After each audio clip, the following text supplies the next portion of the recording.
ആനയും ആരവവും നിറഞ്ഞ ആഘോഷക്കാഴ്ച കാത്തിരുന്ന പൂരപ്രേമികളുടെയും ജനങ്ങളുടെയും മനം നിറച്ച് കൊല്ലം പൂരം പെയ്തിറങ്ങി.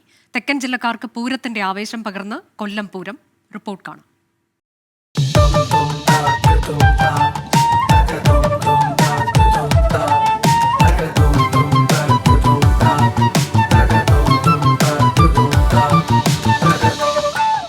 ആശ്രാമം മൈതാനത്തെ ആവേശ കൊടുമുടിയിലെത്തിച്ച് താമരക്കുളം മഹാഗണപതിയും പുതിയകാവ് ദേവിയും മുഖാമുഖം അണിനിരുന്ന കുടമാറ്റം.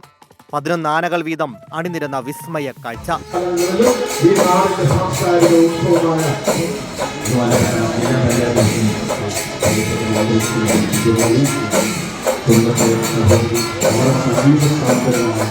ദേവസ്വം മന്ത്രി VN വാസവൻ കുടമാറ്റം ഉദ്ഘാടനം ചെയ്തു. മുത്തുക്കുടകളും വർണ്ണക്കുടകളും മാറി മാറി ഉയർന്നു.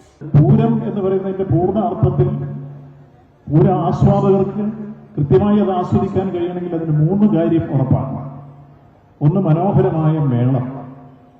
2, ആന എഴുന്നള്ളിപ്പും അതിന്റെ കുടമാറ്റും. 3, വെടിക്കെട്ട്. ഇത് 3ഉം കൂടി ചേരുമ്പോഴാണ് പൂരം അതിന്റെ പൂർണ്ണ അർത്ഥത്തിലും ലക്ഷ്യത്തിലും ആസ്വാദക വൃന്ദത്തെ ആവേശം കൊള്ളിച്ച് ആറാടിക്കുന്ന രൂപത്തിലേക്ക്, ആനന്ദം കൊള്ളിക്കുന്ന രൂപത്തിലേക്ക് അത് എത്തിച്ചേരുക. കൊട്ടിക്കയറിയ പാണ്ടിമേളം.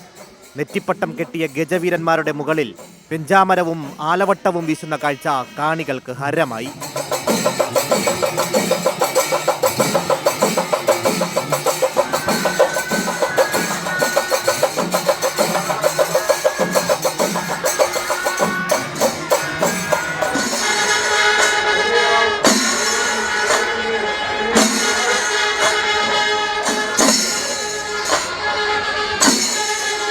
ക്ഷേത്രസന്നിധിയിലും ആശ്രാമം മൈതാനത്തും നടന്ന കുടമാറ്റം തിങ്ങി നിറഞ്ഞ ആയിരങ്ങളെ പൂരലഹരിയിലാക്കി.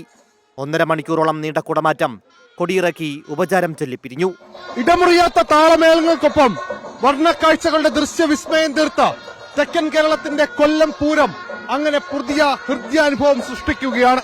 കൊല്ലത്തുനിന്ന് ക്യാമറമാൻ അരുൺ സാറിനൊപ്പം അരുൺ രാജ് 24.